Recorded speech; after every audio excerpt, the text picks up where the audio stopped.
Room temperature हम क्या करेंगे, इसको स्टोरेशन करने का काम करेंगे। Next MCQ, the primary cause of abdominal ascites in a patient with cirrhosis of the liver. ठीक है, एक पेशेंट को लीवर सिरोसिस हो गया है, तो उसके अंदर क्या हो गया है, एब्डोमिनल असाइटिस हो गया है। तो इसका क्या प्राइमरी कोज होगा, असाइटिस होने का प्राइमरी कोज है क्या? An increased vasopressin level, vasopressin का लेवल बढ़ जाना, इंक्रीज्ड सीरम सोडियम लेवल बढ़ जाना, या फिर डिक्रीज हो जाना किसका, एल्डोस्टेरोन लेवल डिक्रीज होना, या फिर डिक्रीज सीरम एल्बुमिन लेवल। क्या रहेगा इसका करेक्ट आंसर? तो देखिए, सबसे पहले लीवर सिरोसिस का क्या मतलब होता है। Liver cirrhosis is the advance stage of liver problem. ठीक है, पेशेंट को कोई भी प्रीवियस प्रॉब्लम रही थी, लाइक हेपेटाइटिस, ठीक है, लीवर फेलियर, ठीक है, तो इस प्रकार की कुछ भी प्रॉब्लम्स अगर पेशेंट को रहती है और वो टाइम पे ट्रीट नहीं की जाती है, तो आगे जाके कन्वर्ट हो सकता है पेशेंट का लीवर सिरोसिस होना। इसका मतलब क्या होता है, scarring of the liver tissue, scarring of the liver tissue. ठीक है, लीवर टिश्यू के अंदर स्कार फॉर्मेशन होना क्या कहलाता है, सिरोसिस ऑफ द लीवर। ठीक, अब इसका देखो एक एमसीक्यू बनता है कि most common cause for liver cirrhosis is alcoholism. काफी बार एमसीक्यू पूछा गया है, आगे भी पूछने को मिल सकता है। तो देखिए, अब जब जब लीवर डैमेज हो गया है, तो लीवर किसको सिंथेसिस करता है, ये भी एमसीक्यू है। Liver synthesis which protein, protein synthesis करता है, और मोस्ट कॉमन कौन सी प्रोटीन,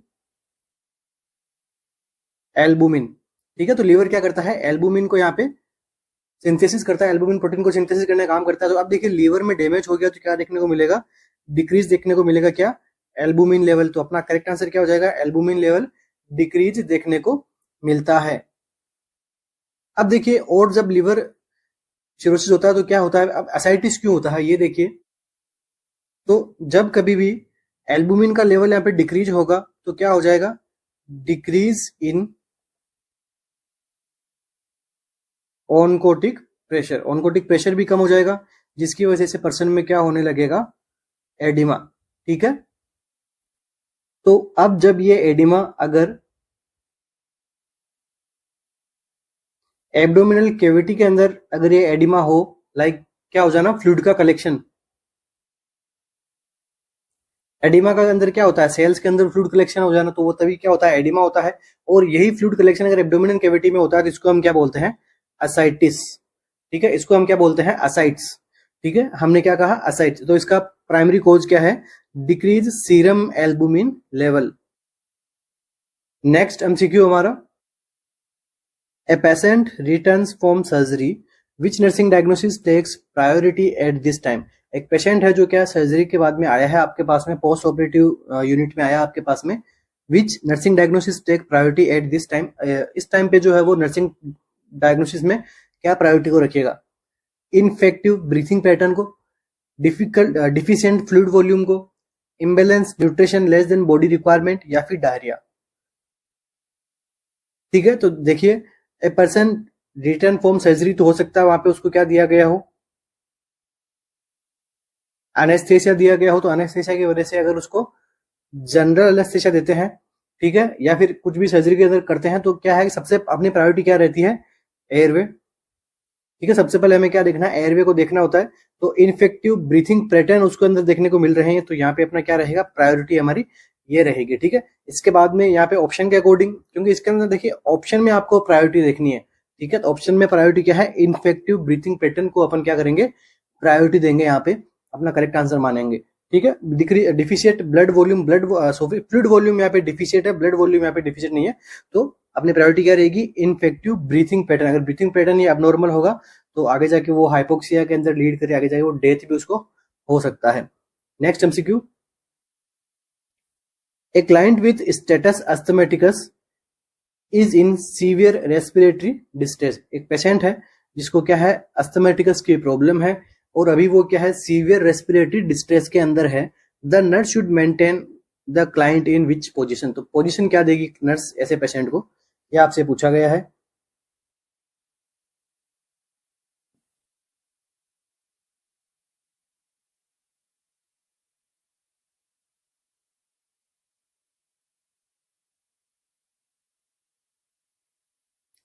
तो देखिए यहाँ पे क्या हो रहा है, रेस्पिरेटरी डिस्ट्रेस हो रहा है। तो मतलब क्या कि पेशेंट का जो ब्रीथिंग का जो पैटर्न है वो यहाँ पे क्या हो रहा है, डिस्टर्ब हो रहा है। ठीक है, तो अभी इसके अंदर कौन सी पोजीशन प्रोवाइड रहेगी हमारी, कौन सी पोजीशन अच्छी, बेस्ट पोजीशन क्या रहेगी, ऑप्शन नंबर ए। ठीक है, सीटिंग अपराइट पोजीशन हम जो है वो पेशेंट को प्रोवाइड करेंगे, जिसकी वजह से वो क्या है कि लंग का प्रॉपर तरीके से एक्सपेंशन हो सके, इसलिए इसको हम क्या करेंगे, सीटिंग अपराइट पोजीशन प्रोवाइड करवाते हैं। या फिर इसको हम बोल सकते हैं फॉलर पोजीशन।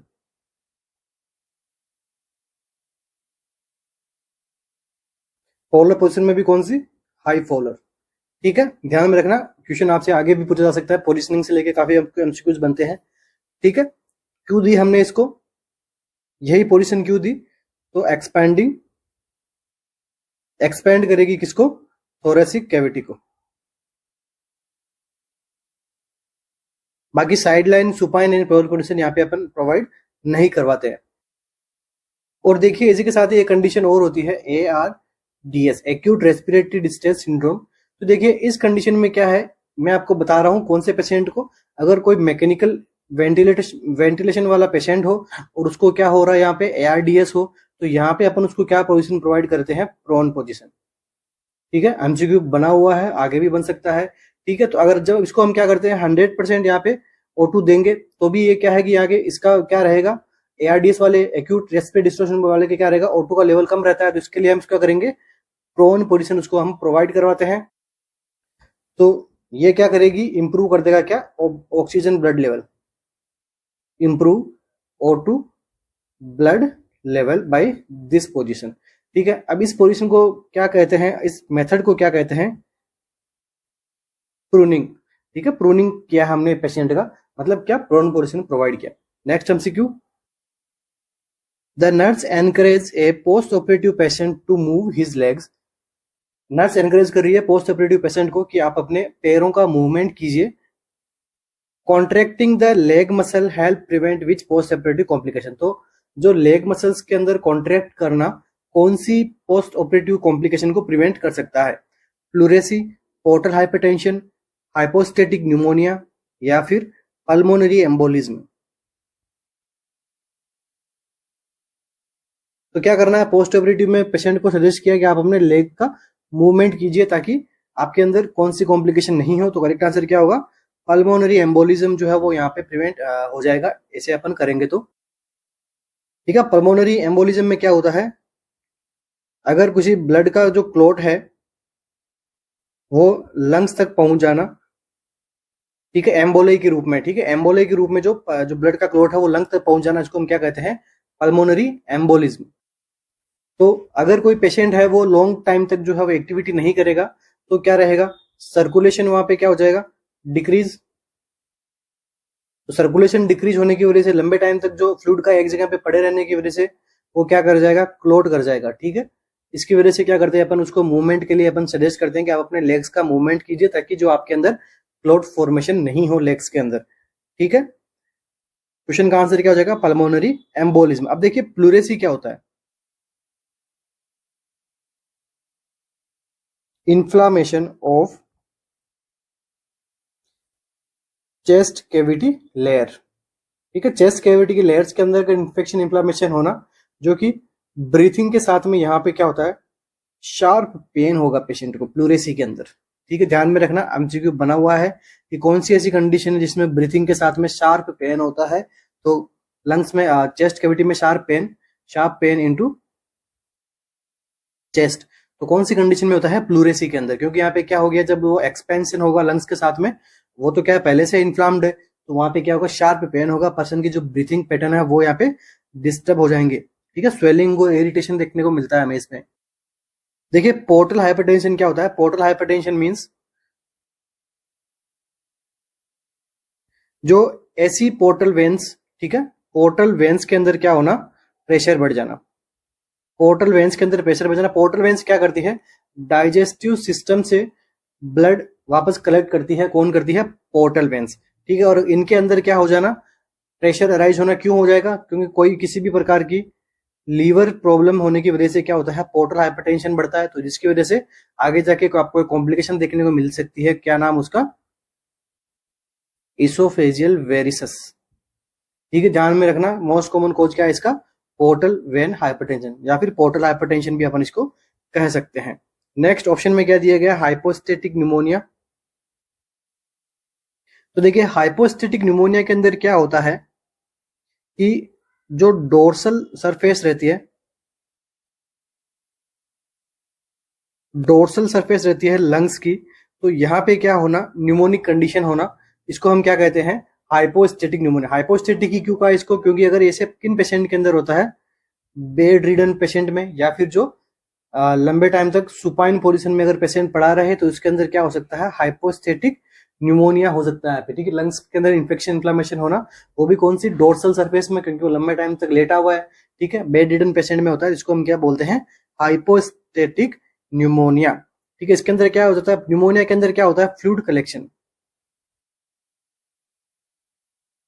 ठीक है, फ्लूइड कलेक्शन हो जाए न्यूमोनिया में, तो अब बेड रिडन पेशेंट में ज्यादा चांसेस इसको हम क्या बोलते हैं, hypostatic pneumonia. Next MCQ, a female patient is diagnosed with gonorrhea. एक फीमेल पेशेंट है जो डायग्नोस हुई है किसके साथ में, गोनोरिया के साथ में। The nurse should assess for which of the following. अब नर्स उसको किस चीज के लिए असेस करेगी, लोअर एब्डोमेन पेन होगा उसको, मसल्स में रिजिडिटी देखने को मिलेगी, एंड अनस्टेडी गेट, उसमें मूवमेंट में, गेट में, मतलब गेट क्या रहता है अपना बॉडी का स्टैंडिंग, अपना हम कैसे चलते हैं कैसे खड़े होते हैं, तो ये अपना क्या गेट है। ठीक है, तो उसके अंदर अनस्टेडी होगी, मतलब यहाँ पे स्थिरता नहीं देखने को मिलेगी। डी क्या है, reddish rash on inner thigh. Inner thigh पे वहां पे उसके रेडिशनेस जैसी रेशेस यहाँ पे अपीयर होगी। तो कौन सा ऑप्शन यहाँ पे करेक्ट रहेगा, देखिए जब कभी भी गोनोरिया होता है और बात करते हैं वुमन की, तो क्या हमें सिम्टम क्या देखने को मिलता है पेशेंट में, लोअर एब्डोमन के अंदर क्या देखने को मिलता है, पेन देखने को मिलता है इस सिचुएशन में। ठीक है, तो ये कौन सी कंडीशन हो जाती है, गोनोरिया वाली कंडीशन में आ जाती है। ठीक है, ये कैसे फैल सकता है, सेक्सुअल रूट से मोस्ट कॉमन फैलता है ये। पॉजिटिव एजेंट क्या है इसका, नाइसीरिया गोनोरिया, जो कि एक प्रकार का क्या है, बैक्टीरियल प्रॉब्लम है। ठीक है, नेक्स्ट एमसीक्यू हमारा, a patient with congestive heart failure is given digitalis. उसको क्या किया गया है, डिजिटेलिस लगाया गया है, मतलब क्या, डिगोक्सिन नाम की जो ड्रग आती है वो इसको दी गई है। Which of the following indicate the earliest manifestation of digitalis toxicity. काफी अच्छा एमसीक्यू है, आपके एग्जाम में पूछा हुआ भी है, पीजीआई के एग्जाम में। ठीक है, एम्स बठिंडा के एग्जाम में ये क्वेश्चन आया था। तो डिजिटेलिस टॉक्सिसिटी का अर्लीस्ट मैनिफेस्टेशन पूछा है, अर्लीस्ट साइन सिम्टम क्या आएगा अगर टॉक्सिसिटी होती है तो, हाइपोकैलेमिया को कोज करवाता है, या फिर टेकिकार्डिया करता है, नोजिया एंड वोमिटिंग करता है, या फिर गायनेकोमेस्टिया आता है। ठीक है, चारों सिम्टम यहाँ पे डिजिटेलिस की टॉक्सिसिटी में देखने को मिलते हैं। बस आपसे पूछा है, अर्लीस्ट का आपसे पूछ लिया, तो क्या रहेगा अपने इसका करेक्ट आंसर, तो इसका जो करेक्ट आंसर रहेगा वो रहता है क्या, नोजिया एंड वोमिटिंग। ठीक है, nausea and vomiting is the earliest manifestation for this toxicity. तो देखिए कंजस्टिव हार्ट फेलियर में क्या क्या होता है कि हार्ट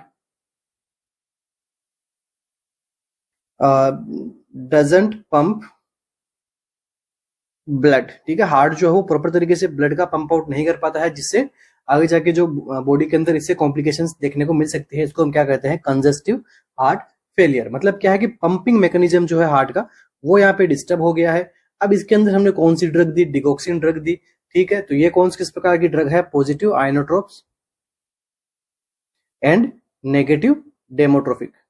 ठीक है, ये किस प्रकार ड्रग है, पॉजिटिव आइनोट्रोपिक, नेगेटिव डेमोट्रोफिक। ये क्या करती है, कॉन्ट्रेक्टिबिलिटी को बढ़ाती है,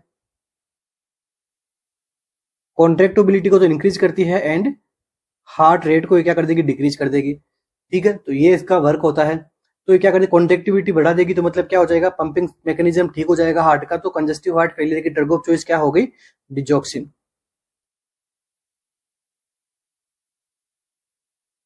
ध्यान में रखना, एमसीक्यू पूछा जा सकता है। तो अब इसकी आपसे आप क्या पूछ लिया, टॉक्सिसिटी की बात कर ली कि आपकी इसकी टॉक्सिसिटी बतानी है। तो देखिए अर्लीस्ट मैनिफेस्टेशन किसके साथ में आएंगे, जीआई डिस्टर्बेंस के। तो जीआई डिस्टर्बेंस कोज करवाती है सबसे अर्ली में। ठीक है, एब्डोमिनल क्रैम्पिंग, वोमिटिंग, डायरिया, तो ये सब चीजें जो है ये आगे जाके कोज करवाती है। इसके बाद में क्या आता है, विजुअल डिस्टर्बेंस आता है। अगर आपसे एमसीक्यू पूछ ले किस प्रकार का विजुअल डिस्टर्बेंस देखने को मिलता है, तो green and yellow halos around light. ठीक है, ग्रीन एंड येलो जैसे हमारी लाइट है, ठीक है, कोई भी यहाँ पे बल्ब है तो बल्ब के अराउंड हमें क्या देखने को मिलेगा, ग्रीनिश येलो हमें रिंग जैसे हमें ये लाइट विजिबल होगी। तो ये किसकी टॉक्सिसिटी की वजह से होता है, विजुअल डिस्टर्बेंस डिजॉक्सिन की। देखिए यहाँ पे एक टर्म आपको और देखने को मिली है, इसको हम क्या कहते हैं, गायनेकोमेस्टिया। मतलब क्या हो जाता है, increase breast gland tissues in boys. इसको हमने क्या कहा, बॉयज या फिर मैन, इसको हमने क्या कहा कि ये होता है क्या, गायनेकोमेस्टिया। और ये होता क्यों है, ड्यू टू, एग्जाम में अगर आपसे पूछ ले कि गायनेकोमेस्टिया होने का क्या रीजन है, ड्यू टू इम्बेलेंस बिटवीन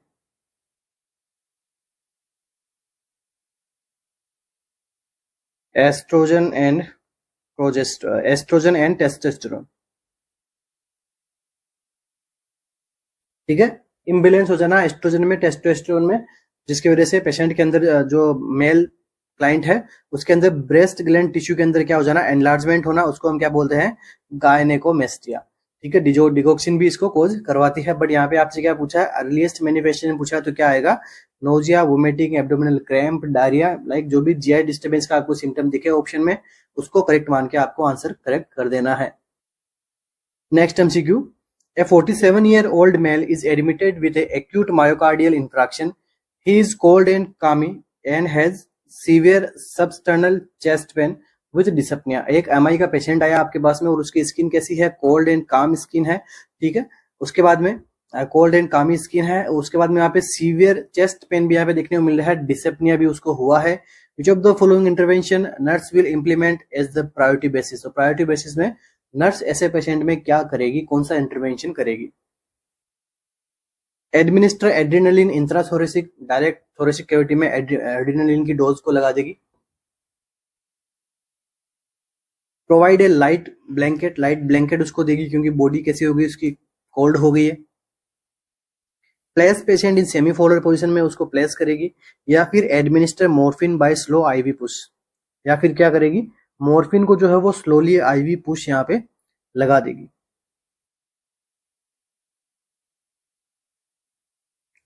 तो देखिए आपको क्या पूछा गया है, नर्स का इंटरवेंशन पूछा गया है कि नर्स यहाँ पे क्या करेगी, विच of the following intervention nurse will implement. तो नर्स क्या कर सकती है, तो देखिए यहाँ पे एडमिनिस्टर एड्रेनलिन विदाउट प्रिस्क्रिप्शन नहीं करेगी, इंट्राथोरेक्सिक लगाना है तो डॉक्टर ही लगाते हैं। Provide light blanket, light blanket वो दे सकती है। ठीक है, इसके साथ में place patient in semi Fowler position, administer morphine by slow IV push. Morphine अगर यहाँ पे हम चेस्ट पेन के मैनेजमेंट के लिए अपन देते हैं मॉर्फिन, ठीक है, चेस्ट पेन के लिए मैनेजमेंट के अपन क्या देते हैं, मॉर्फिन देते हैं, बट ये प्रिस्क्रिप्शन में होना चाहिए। यहाँ पे आपसे क्या पूछा है, प्रायोरिटी पूछी है, प्रायोरिटी क्या रहेगी, डिसेप्निया, उसकी ब्रीथिंग डिफिकल्टी यहाँ पे उसको हो रही है तो क्या करेगी, place the patient in semi Fowler position is the correct answer for this MCQ. ठीक है, मॉर्फिन भी देते हैं, चेस्ट पेन को मैनेज करने के लिए मॉर्फिन देते हैं, बट नर्स का क्या रोल है, नर्स क्या करेगी इसके अंदर, तो नर्स तो क्या कर सकती है, पोजीशन दे सकती है। ठीक है, बाकी अगर प्रिस्क्रिप्शन में हो तो एडमिनिस्टर कर सकती है आईवी मॉर्फिन को भी, if prescribed. Okay, so next इसके अंदर अपन और क्या पढ़ सकते हैं, देखिए यहाँ पे क्या पूछा, मायोकार्डियल इंफ्राक्शन पूछा है, इसको हम क्या बोल सकते हैं, हार्ट अटैक। सिंपल लैंग्वेज क्या बोलते हैं, हार्ट अटैक कहते हैं इसको। तो अब इसके अंदर क्या एमसीक्यू बनता है कि मॉर्फिन यहाँ पे क्या है, most common medication during heart attack. ठीक है, this will elevate reduce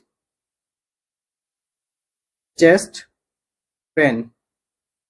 chest pain को कम करने के लिए यहाँ पे क्या देते हैं, मॉर्फिन देते हैं। तो यहाँ पे आईवी अपन क्या डोज क्या रखेंगे इसकी, अगर ये आपसे एमसीक्यू में पूछा जाए कि इसकी डोज क्या रखते हैं, तो डोज इसकी रहते हैं 2.5 से 5 mg यहाँ पे ड्रग की डोज रहती है। तो इसके देखिए दो काम हो जाएंगे इससे, एक तो ये एनाल्जेसिक इफेक्ट आ जाएगा पेशेंट के अंदर, सेकंड ये क्या काम करती है, एंजियोलाइटिक इफेक्ट भी आ जाएगा पेशेंट के अंदर। ठीक है, दोनों तरीके से काम कर जाएगी मॉर्फिन। तो मॉर्फिन क्या है, एक ओपोइड कैटेगरी की ड्रग है जो क्या करेगी, पेन को सबसाइड करने में हेल्प करती है। बट आपसे क्या पूछा है, आपको नर्स को और प्रायोरिटी काम करना है, पेशेंट को क्या हो रहा है, डिसेप्निया भी हो रहा है। तो नर्स के रोल को अपन देखते हुए यहाँ पे क्या प्रायोरिटी रखेंगे, place patient in semi-polar position. Next MCQ. The electrolyte balance in body is regulated by which organ system? Electrolyte balance कौन करता है? Kidney, heart, parathyroid, liver. तो इजी आंसर है किडनी क्या करती है? इलेक्ट्रोलाइट बैलेंस का काम करती है। ठीक है, इलेक्ट्रोलाइट बैलेंस का काम करती है kidney. Next MCQ. Lactulose 20 gram is to be administered to a patient through gastric tube. On hand is lactose syrup 10 gram in 50 ml. 50 ml के अंदर कितना है हमारे पास में? 10 ग्राम है और हमें देना कितना है? 20 ग्राम। ठीक है, how much will the nurse give? काफी इजी क्वेश्चन है। 50 ml में 10 ग्राम है तो कितना दे दो? 30 ml में कितना हो जाएगा? 20 ग्राम। तो 20 ग्राम ही देना है हमें, तो ऑप्शन क्या आ जाएगा करेक्ट इसका? 30 ml। Next MCQ. अपन सारे एमसीक्यू पढ़ रहे हैं पीजीआई के अंदर जो एग्जाम के अंदर पूछे गए थे, डिट्टो एमसीक्यू है वहां पे भी। आप जब पीजीआई का एग्जाम आपने सोल्व किया होगा तो आपके सारे एमसीक्यू वहां पे आपने देखने को मिले होंगे। वही एमसीक्यू हम यहाँ पे सोल्व करवा रहे हैं, अलग से हमने कोई भी एमसीक्यू यहाँ पे नहीं डाला हमने। नेक्स्ट एमसीक्यू हमारा, a patient with pacemaker is ambulating in room with assistance of nurse. एक असिस्टेंस ऑफ नर्स के साथ में क्या कर रहा है? पेसमेकर डाला हुआ एक पेशेंट है, वो क्या कर रहा है? एम्बुलेट कर रहा है, घूम रहा है रूम के अंदर। The patient complains dizziness and shortness of breath. अब पेशेंट क्या हो गया? डिजीनेस हो रहा है उसको, ठीक है, साथ साथ में शॉर्टनेस हो रहा है, ब्रीथ प्रॉब्लम हो रही है वहां पे। The initial action by the nurse should be. अब नर्स का इनिशियल एक्शन क्या होना चाहिए? Reassure the patient that you will stay with him. आपको पेशेंट को रीअश्योर कराना कि आप पेशेंट के साथ में हैं। Have him rest in bed immediately. Rest in bed immediately करवा दीजिए, उसको रेस्ट करवाइए। Option C, monitor his vital sign every hour. Every hour उसका मॉनिटर वाइटल साइन कीजिए। D, do nothing because it's normal after surgery. इसकी कोई जरूरत नहीं है, ये सर्जरी के बाद तो नॉर्मल होता ही है। कौन सा ऑप्शन यहाँ करेक्ट रहेगा? तो देखिए यहाँ पे प्रायोरिटी क्या रहेगी हमारी, उसको आप क्या कर दो? रेस्ट के लिए इमीडिएटली बेड पे लेटा दो कि आप जो है वो रेस्ट कीजिए। हो गई आज के लिए एम्बुलेटिंग, अब कल करेंगे। ठीक है, नेक्स्ट एमसीक्यू हमारा, the most relevant knowledge about oxygen administration to a patient with COPD include. एक सीओपीडी का पेशेंट है तो उसके लिए मोस्ट रिलेवेंट नॉलेज क्या रहता है ऑक्सीजन एडमिनिस्ट्रेशन का, कि किस प्रकार से हमें जो है ऑक्सीजन का एडमिनिस्ट्रेशन करना चाहिए इन पेशेंट में।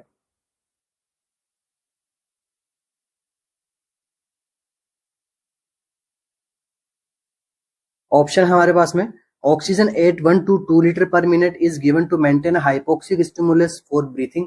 ऑक्सीजन की जो रेट है आपको 1 to 2 लीटर पर मिनट की रखनी है। क्यों रखनी है? क्योंकि ये क्या करता है? हाइपोक्सिक स्टिमुलस को बढ़ाता है, ठीक है, मेंटेन करता है। ठीक है, हाइपोक्सिक स्टिमुलस का मतलब क्या होता है? हमारी बॉडी में जब कभी भी O2 का लेवल कम होता है और CO2 का लेवल बढ़ता है तो अपना ब्रेन के अंदर स्टिमुलस जाता है, उसको पता लगता है कि आपके बॉडी के अंदर क्या हो गया है, CO2 बढ़ गया है, मतलब ऑक्सीजन की पावर कम हो गई है। तो ब्रेन को क्या मिलता है? स्टिमुलेंट्स मिलता रहता है और ब्रीथिंग पैटर्न हमारा चलता रहता है। इसी प्रकार से हम नॉर्मल ब्रीथिंग कर पाते हैं हाइपोक्सिक स्टिमुलस की वजह से। ठीक है, तो यहाँ पे अब सीओपीडी वाले पेशेंट में क्या होता है? क्रोनिक ऑब्स्ट्रक्टिव पल्मोनरी डिजीज का पेशेंट है ये। ठीक है, यहाँ पे एयरवे ऑब्स्ट्रक्शन हो गया है, तो हमें यहाँ पे क्या करना है? ऑप्शन ए क्या बताता है आपको? 1 to 2 लीटर का ऑक्सीजन देना है, या फिर hypoxia stimulate the central chemoreceptors in cortex that makes the patient breathe. Hypoxia stimulate करेगा किसको? सेंट्रल रिसेप्टर्स को ब्रेन के कॉर्टेक्स में, जो कि पेशेंट को ब्रीथ करने में काम आएगा।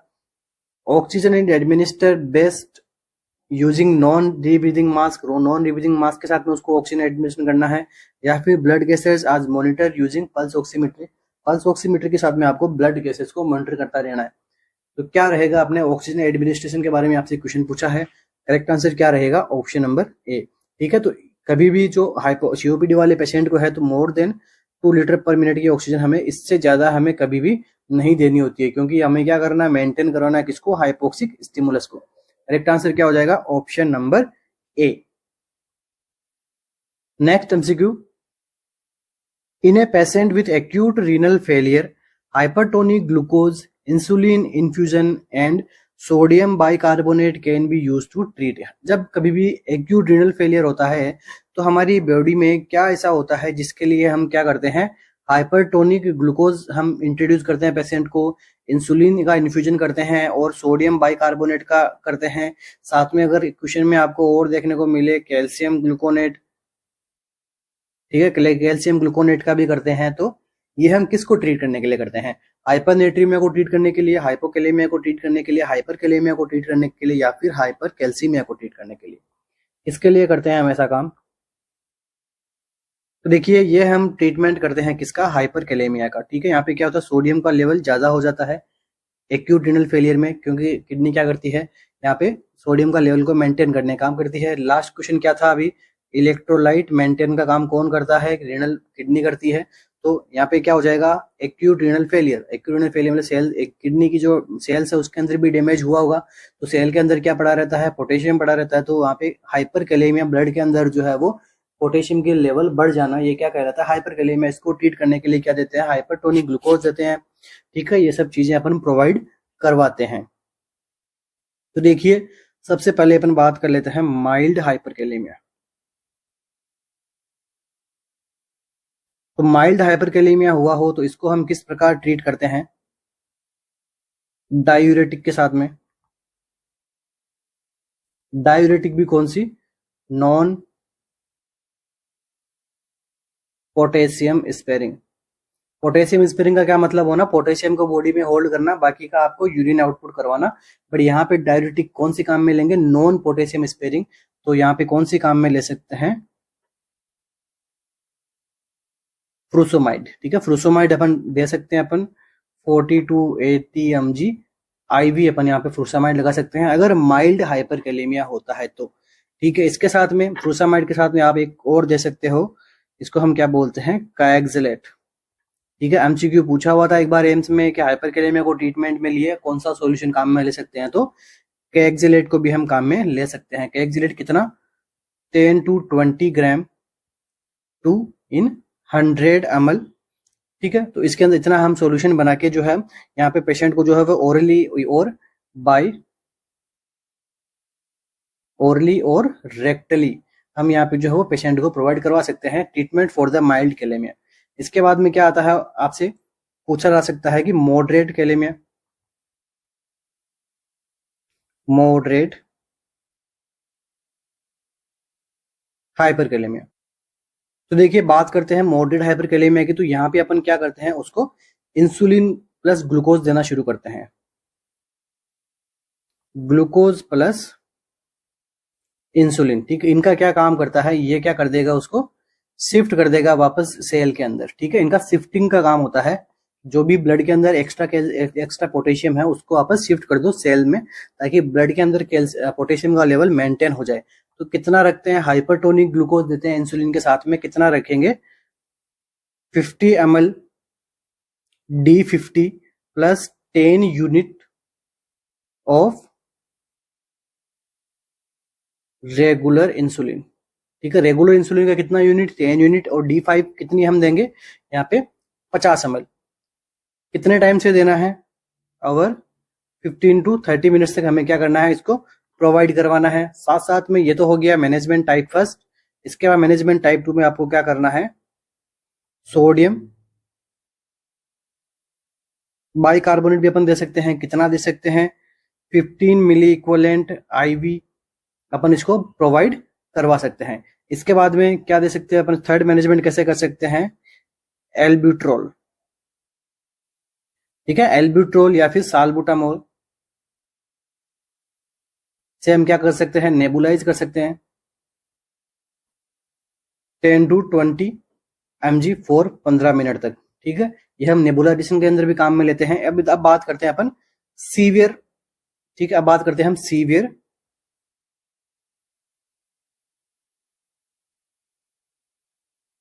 कैलेमिया, सीवियर हाइपर कैलेमिया की अपन बात करते हैं। तो देखिए इसके अंदर हम ये सारी प्रोसीजर को, ऑल अबोव ट्रीटमेंट को तो हम साथ में काम में लेते ही हैं। इसके साथ में हम आगे क्या करते हैं? कैल्शियम क्लोराइड को भी अपन यूज में लेते हैं। कैल्शियम क्लोराइड को भी हम इनके साथ में मिक्स करते हैं, यूज में लेते हैं, जो कि क्या कर देगा?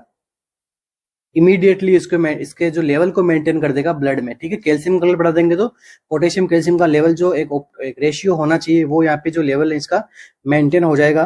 कितना परसेंट लेते हैं इसको? 10% लेते हैं। ठीक है, कितना हो जाएगा ये? 500 to 1000 mg IV अपन इसको पेशेंट को देते हैं, जो क्या कर देगा? Reduce the effect of potassium. Potassium का क्या इफेक्ट आ जाएगा यहाँ पे, हार्ट अटैक करवा सकता है। तो हार्ट अटैक करवाने से प्रिवेंट के लिए अपन क्या कर सकते हैं, कैल्शियम क्लोराइड को अपन पेशेंट को जो है वो इमीडिएटली अपन उसको परफॉर्म करेंगे, क्योंकि ये कैल्शियम क्लोराइड क्या करता है, क्या कर देगा, रिड्यूस कर देगा किसका, पोटेशियम को इफेक्ट को क्या कर देगा, रिड्यूस कर देगा। साथ ही साथ में इसके लास्ट में हम क्या कर सकते हैं, हीमोडायलिसिस भी जो है हम परफॉर्म कर सकते हैं पेशेंट को। तो इसी के साथ ही अपना ये एमसीक्यू भी कंप्लीट होता है। नेक्स्ट एमसीक्यू भी बात करते हैं। Pressure by the upper end of the crutch में cause injury to the upper end of the crutch. ठीक है, ये क्या है, क्रच है, ठीक है, ये नीचे स्टैंड है, ये यहाँ पे फुट है। तो जब यहाँ पे हमारा ये कहाँ लगता है क्रच, हमारे एक्जिला में। क्रच कहाँ पे हमें स्टैंड करता है, एक्जिला के अंदर।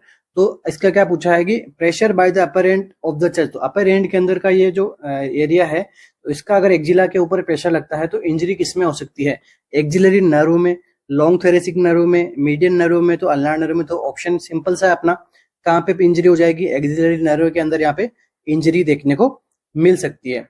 ठीक है, इसके बाद में क्या हो सकता है यहाँ पे,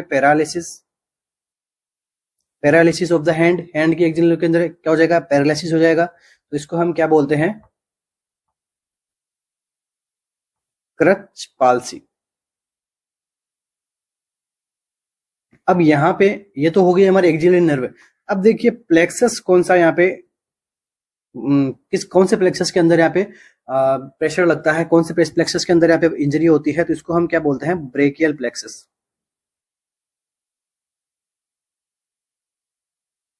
ब्रेकियल प्लेक्सस प्रेजेंट रहता है कहाँ पे, हमारे एक्जिला के अंदर।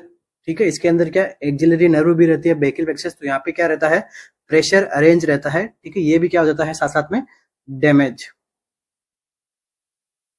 सो अपना करेक्ट आंसर क्या हो जाएगा, axillary nerve is the correct answer for this MCQ. Next question, in hemophilia the bleeding is due to the deficiency of. Hemophilia के अंदर ब्लीडिंग किसकी वजह से होता है, किसकी डिफिशियंसी की वजह से होता है, फैक्टर 6, फैक्टर 7, फैक्टर 8 या फिर फैक्टर 10। आपसे क्या पूछा गया, हीमोफीलिया पूछा गया है। तो आपको मान के चलना है कि आपको most common type of hemophilia के बारे में आपसे पूछा गया है। तो देखिए most common type of haemophilia किसकी डिफिशियंसी की वजह से होता है, तो फैक्टर 8 की डिफिशियंसी की वजह से यहाँ पे देखने को मिलता है। ठीक है, अब देखिए deficiency of the factor 8 is called haemophilia. इसके अंदर क्या होता है, ब्लीडिंग होती है। अब टाइप ऑफ हीमोफीलिया की बात करते हैं अपन, type of haemophilia.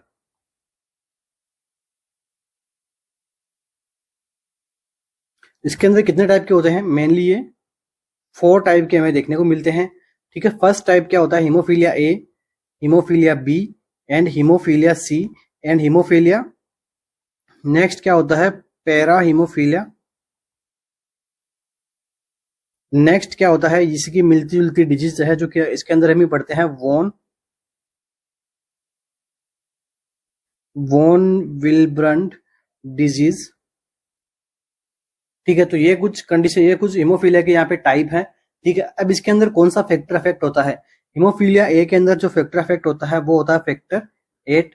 Haemophilia B के अंदर फैक्टर होता है कौन सा अफेक्ट, 9। हीमोफीलिया सी के अंदर फैक्टर अफेक्ट होता है 11 एंड पैरा हीमोफीलिया के अंदर फैक्टर अफेक्ट होता है 5th एंड वॉन विल्बर्ड के अंदर फैक्टर अफेक्ट होता है फैक्टर 8, वॉन विल्बर्ड फैक्टर। ठीक है, अब ये देखिए इनसे आगे एमसीक्यू क्या बनते हैं कि ये for hemophilia A and B किस प्रकार की प्रॉब्लम है, एक्स लिंक्ड रिसेसिव। एमसीक्यू पूछा हुआ है कि हीमोफीलिया है जो किस प्रकार की प्रॉब्लम है, तो एक्स लिंक्ड रिसेसिव प्रॉब्लम है। And hemophilia C and hemophilia 5 जो है वो क्या है, autosomal recessive, autosomal recessive problem है। ठीक है, तो ये चीज आप ध्यान में रखना। और ये वॉन विल्बर डिजीज किस प्रकार की डिजीज है, तो ये है ऑटोसोमल डोमिनेंट। ठीक है, ये कौन सी प्रॉब्लम आती है, ऑटोसोमल डोमिनेंट के अंदर ये वॉन विल्बर डिजीज है। तो इसके अंदर क्या हो जाता है, हमारी जो ये फैक्टर्स यहाँ पे प्रेजेंट नहीं रहते हैं, तो इसके क्या है, एक प्रकार की हमारी बॉडी में ब्लीडिंग होने लगती है। तो मोस्ट कॉमन ब्लीडिंग कहाँ होती है, तो ये होती है जॉइंट्स के अंदर। एमसीक्यू बना हुआ है, आगे भी आपको पूछने को मिल सकता है कि मोस्ट कॉमन ब्लीडिंग इन कहाँ कहाँ पे देखने को मिलती है, तो जॉइंट्स के अंदर। तो और दूसरा यहाँ पे मोस्ट कॉमन एक्सरसाइज भी क्या रहती है, स्विमिंग। स्विमिंग से इससे काफी बार एमसीक्यू बना हुआ है कि एक पेशेंट है जिसको हीमोफीलिया हुआ है, उसको एक्सरसाइज करनी है तो या फिर उसको खेल खेलना है, तो वो क्या करेगा, तो उसको ऐसा तो कुछ खेलने नहीं देना जिसको उसको इंजरी हो, क्योंकि यहाँ पे क्लोटिंग फैक्टर यहाँ पे कम है, तो यहाँ पे ब्लड क्लोट नहीं होगा, ब्लीडिंग होती रहेगी। तो इसकी वजह से क्या करना है, उसको स्विमिंग करवानी है। एमसीक्यू में ऑप्शन रहता है हमारे पास में क्या, स्विमिंग, और करेक्ट आंसर भी क्या है हमारा, swimming. Next MCQ, A patient with tuberculosis who is on isoniazid therapy should also be administered. Isoniazid therapy के साथ में क्या एडमिनिस्टर करना चाहिए, किसके अंदर, ट्यूबरकुलोसिस के अंदर। तो आइसोनियाजिड क्या कोज करवाती है, पेरीफेरल न्यूराइटिस या फिर न्यूरोपैथी। तो इस पेरीफेरल न्यूरोपैथी के लिए ट्रीटमेंट के लिए अपन के साथ में विटामिन चलाते हैं, कौन सा, थायामिन, राइबोफ्लाविन, निकोटिनिक या फिर पायरिडोक्सिन। कौन सा देते हैं, पायरिडोक्सिन। विटामिन B6 कौन सा होता है, पायरिडोक्सिन। ऑप्शन कौन सा करेक्ट हो जाएगा, ऑप्शन नंबर डी यहाँ पे क्या हो जाएगा, करेक्ट हो जाएगा। अब एक बार एमसीक्यू बना हुआ है कि पायरिडोक्सिन के यहाँ पे डोज क्या रखेंगे हम, तो डोज रखते हैं 10 to 50 mg, 15 mg sorry, 10 to 50 mg जो है अपन इसका यहाँ पे डोज रखते हैं कि आइसोनियाजिड थेरेपी के साथ में इस डोज के अंदर हमें क्या लेना है, पायरिडोक्सिन लेना है, जो कि पेरीफेरल न्यूराइटिस को यहाँ पे कंट्रोल कर सकता है। Next MCQ, a client is recovering from an ileostomy, यहाँ पे इलियोस्टोमी की गई है पेशेंट को, that was perform to treat inflammatory bowel disease, IBD। Inflammatory bowel disease को ट्रीट करने के लिए उसको क्या कर दिया गया है, इलियोस्टोमी बनाई गई है उसके। During discharge technique, during discharge teaching for this client the nurse should stress on. ठीक है, क्वेश्चन पूछा गया है ड्यूरिंग डिस्चार्ज टीचिंग, डिस्चार्ज के टाइम पे जो आप क्लाइंट को टीचिंग करोगे तो हमारा जो है वो फैक्टर जो क्या रहना चाहिए, क्या हमें किस प्रकार हमें उसको टीचिंग करना चाहिए। Increase fluid intake to prevent dehydration को प्रिवेंट करने के लिए फ्लूइड इंटेक बढ़ाना है आपको। And wearing an appliance pouch only at bed time पे आपका करना है, पाउच पहनना है। या फिर consuming low protein and high fibre diet को आपको इंटेक करना है। Taking only enteric coated medication. तो क्या रहेगा इसका करेक्ट आंसर, तो देखिए जब कभी भी हम इलियोस्टोमी करते हैं तो इलियोस्टोमी के अंदर जो स्टूल निकलता है वो कैसा रहता है, लिक्विड। एमसीक्यू पूछा हुआ है, ध्यान में रखना, इलियोस्टोमी के अंदर स्टूल आता है वो कैसा आता है, लिक्विड स्टूल आता है। ठीक है, ये हमने पहले भी पढ़ाया था, IGPJ के एग्जाम के अंदर भी ये एमसीक्यू देखा गया था। आपने अगर एग्जाम दिया होगा तो आपको पता होगा क्यों होता है, क्योंकि स्मॉल इंटेस्टाइन से जो भी फ्लूइड बना तो केस में जाएगा लार्ज इंटेस्टाइन में, फिर लार्ज से असेंडिंग, ट्रांसफर एंड डिसेंडिंग से सिग्मोइड कोलन से रेक्टम, इस थ्रू से हमारा जो स्टूल पास आउट होता है। अब हमने क्या कर दिया है, इलियम रीजन के अंदर हमने क्या कर दिया है, ओस्टोमी कर दी गई है, तो यहाँ का जो स्टूल है वो तो कैसा रहेगा, वो तो लिक्विड ही रहेगा, क्योंकि वाटर का एब्जॉर्प्शन कहाँ देखने को मिलता है, लार्ज इंटेस्टाइन के अंदर। अब लार्ज इंटेस्टाइन के अंदर तो आपने खाली कर दिया उसको तो ट्रीटमेंट के लिए। ठीक है, इन्फ्लेमेटरी बाउल डिजीज में large intestine most common effect होती है, लाइक लार्ज बोल इफेक्ट होती है, ये भी एमसीक्यू पूछा हुआ है। तो जब देखिए यहीं पे हमने स्टूल पास कर दिया, लाइक लार्ज इंटेस्टाइन के अंदर वाटर गया ही नहीं है, वाटर का एब्जॉर्प्शन ही नहीं हुआ, तो यहाँ पे मोर वाटर यहाँ पे एक्सक्रीट होता है बॉडी से। इसलिए क्या करना है, एडवाइज करना है पेशेंट को कि आपको क्या करना है, वाटर इनटेक बढ़ा देना है, प्रिवेंट करेगा किसको, डिहाइड्रेशन को। ठीक है, next MCQ, seeds bath is given for which of the following. Seeds bath हमें किसके लिए काम में ली जाती है, ऑप्शन क्या है, अपेंडिक्टोमी में, हेमरोइडेक्टोमी में, कोलेसिस्टोक्टोमी में या फिर मेस्टोइडेक्टोमी के अंदर। कौन सी कंडीशन में हमें सीड्स बाथ काम में लेनी चाहिए, तो देखिए सीड्स बाथ जो है हमें काम में लेनी चाहिए वो लेनी चाहिए हेमरोइडेक्टोमी के अंदर। ठीक है, सीड्स बाथ के अंदर क्या करते हैं, एक टब के अंदर हम जो है वो एंटीसेप्टिक सॉल्यूशन डालते हैं, फिर उसको अपन वार्म वाटर उसके अंदर डालते हैं, फिर उसके अंदर क्या करते हैं, पेशेंट को बिठाते हैं, वो होती है सीड्स बाथ। ठीक है, ये किस में काम आती है, जिसमें हेमरोइड्स वगैरह होते हैं उसकी सर्जरी की जाती है, वहां पे ये मोस्ट कॉमन होता है। उसको पेन रिलीविंग ट्रीटमेंट भी हम इसको कहते हैं। ठीक है, अब देखिए हेमरोइडेक्टोमी के अंदर ट्रीटमेंट क्वेश्चन क्या बनते हैं, काफी अच्छे क्वेश्चन बनते हैं, 2 MCQ बनते हैं। ठीक है, फर्स्ट प्रायोरिटी, फर्स्ट प्रायोरिटी अपन किसको देंगे, फॉर 24 आवर। अगर आपको हेमरोइडेक्टोमी की गई है और फर्स्ट 24 आवर्स के अंदर आपको पेन को कंट्रोल करना है, तो यहाँ पे अपन सीड्स बाथ को अपन काम में नहीं लेंगे, यहाँ पे हम काम में लेते हैं आइस पैक्स को। ठीक है, यहाँ पे हम सीट्स बाथ काम में नहीं लेंगे, करेक्ट आंसर क्या जाएगा, आइस पैक। बट क्वेश्चन आपसे पूछे आफ्टर 24 आवर क्या काम में लेना है, वो क्या होता है, सीट्स बाथ। एमसीक्यू दोनों ही पूछे गए हैं, तो प्लीज आप ध्यान रखिएगा, आपसे पूछा जा सकता है। ठीक है, सीट्स बाय टाइम क्या रहता है इसका, 10 to 15 मिनट्स के लिए अपन इसको टाइम रखते हैं। वाटर कैसा रहता है, हॉट, मतलब यहाँ पे ल्यूक वार्म वाटर को अपन काम में लेते हैं। टेम्परेचर हम इसका कितना रखते हैं, तो 99 डिग्री फ़ारेनहाइट से 105 डिग्री फ़ारेनहाइट के आसपास का हम इसके अंदर टेम्परेचर रखते हैं। ठीक है, अगर आपको रेशनल्स के अंदर देखने को मिले तो 102 से 105, अगर आपको रेंज के अंदर पूछे तो 99 टू 102 डिग्री फ़ारेनहाइट आपको करेक्ट मानते हुए चलना है। ठीक है, 105 थोड़ा ज्यादा हो जाता है, जबकि यहाँ पे ऑथेंटिक क्या मानना है आपको, 99 डिग्री फ़ारेनहाइट से 102 डिग्री फ़ारेनहाइट को क्या करना है आपको यहाँ पे टेम्परेचर मानना है। और अगर आपसे सेल्सियस में पूछे तो 37 डिग्री सेल्सियस से लेके 39 डिग्री सेल्सियस के अंदर आपको इसका टेम्परेचर रखना होता है। दूसरा नेक्स्ट एमसीक्यू क्या है, 15 टू यहाँ पे 10 to 15 मिनट, या फिर आप रेंज क्या मानना है, 15 मिनट तक हमें क्या करना है, इसको सीट्स बाथ लेना होता है।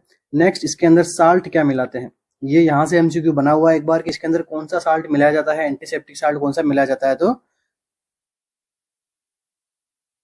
मैग्नीशियम सल्फेट, इसको हम क्या बोलते हैं, इप्सोम साल्ट। ये भी एमसीक्यू आया हुआ है कि इप्सोम साल्ट किसको बोलते हैं, मैग्नीशियम सल्फेट को ही इप्सोम साल्ट बोलते हैं। Next MCQ, when lifting a patient onto a stretcher the nurse should bend from the shoulder, knees, back and waist।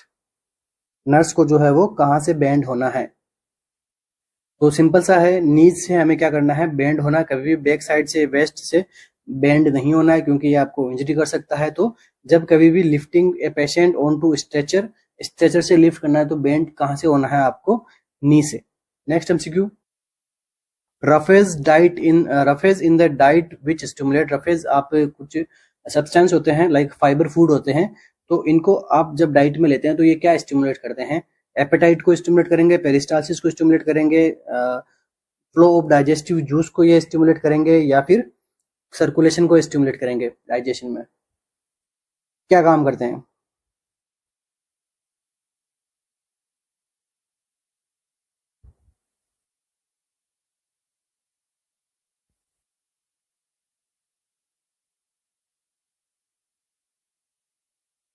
तो रफेज एक प्रकार के क्या होते हैं, high fibre diet.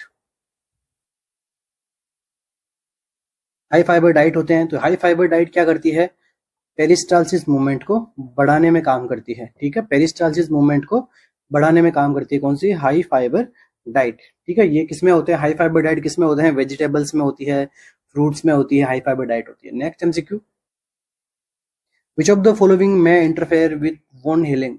Wound healing में क्या इंटरफेयर कर सकता है, constrictive bandage, high protein diet, keeping surrounding area clean, या फिर मॉडरेट एक्टिविटी।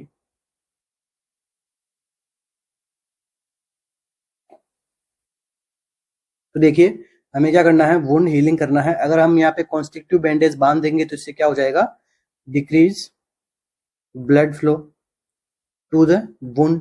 वुंड के पास में ब्लड फ्लो नहीं पहुंच पाएगा, तो ये क्या करेगा, इंटरफेयर कर देगा वुंड हीलिंग को। बाकी के सारे तो यहाँ पे क्या कर देगा, अच्छा ही करेंगे, बट आंसर क्या हो जाएगा यहाँ पे, कॉन्स्ट्रक्टिव बैंडेज। बाकी हाई प्रोटीन डाइट देंगे तो टिश्यू रिजनरेशन पावर अच्छी हो जाएगी, सराउंडिंग एरिया क्लीन रखेंगे तो इन्फेक्शन नहीं होगा, मॉडरेट एक्टिविटी रखेंगे तो ब्लड सर्कुलेशन भी अच्छा रहेगा। Next MCQ, the success of fluid replacement therapy for burn patient after 48 hours can be evaluated by. एक बर्न पेशेंट है, उसके अंदर आपने क्या दी है, फ्लूइड रिप्लेसमेंट किया है उसको, वो भी आप जब आप 48 आवर के बाद में आप उसको फ्लूइड रिप्लेसमेंट थेरेपी का आपको सक्सेस देखना है, तो वो किस प्रकार से आप इवैल्यूएट कर पाओगे, पेशेंट के वेट से, यूरिन आउटपुट से, यूरिन स्पेसिफिक ग्रेविटी से, या फिर पेरिफेरल परफ्यूजन से। किस प्रकार से आप जो है वो फ्लूइड रिप्लेसमेंट थेरेपी का सक्सेस रेट देख सकते हो, इवैल्यूएट कर सकते हो। तो जी हाँ, अपना आंसर क्या हो जाएगा, यूरिन आउटपुट। बर्न पेशेंट के अंदर अगर प्रॉपर यूरिन आउटपुट देखने को मिल रहा है तो यहाँ पे क्या है, फ्लूइड रिप्लेसमेंट थेरेपी यहाँ पर सक्सेसफुली हमने क्या इंस्टॉल हमने कर दी गई है। ठीक है, वेट अगर बढ़ जाएगा तो हो सकता है उसके अंदर रीनल फेलियर वगैरह ये सब चीजें यहाँ पे देखने को मिली है। ठीक है, तो अपना आंसर क्या रहेगा इसके अंदर, यूरिन आउटपुट। वेट बढ़ेगा कब, जब एडिमा होगा, ठीक है। तो वेट यहाँ पे इतना इफेक्टिव नहीं रहेगा जितना रहेगा हमारा क्या, यूरिन आउटपुट। Next MCQ. अच्छा, तो एक देखिए, एक एमसीक्यू और मैं आपको इसी क्वेश्चन से बताता हूँ। ये जो टाइम है इंजरी टू 48 आवर, तो इसका, इस फेज को हम क्या कहते हैं? ये एग्जाम के अंदर पूछी गई थी एक बार एम्स में, कि एक पेशेंट है जिसको इंजरी बर्न हुई है, सो बर्न से 48 आवर का जो टाइम रहता है, इसको हम क्या कहते हैं? इसको हम कहते हैं रिससिटेशन फेज। ठीक है, इसको हम क्या कहते हैं? रिससिटेशन फेज अपन इसको कहते हैं। इसके अंदर हम प्रिवेंट करते हैं हाइपोवोलेमिक शॉक से, प्रिवेंट पेशेंट फ्रॉम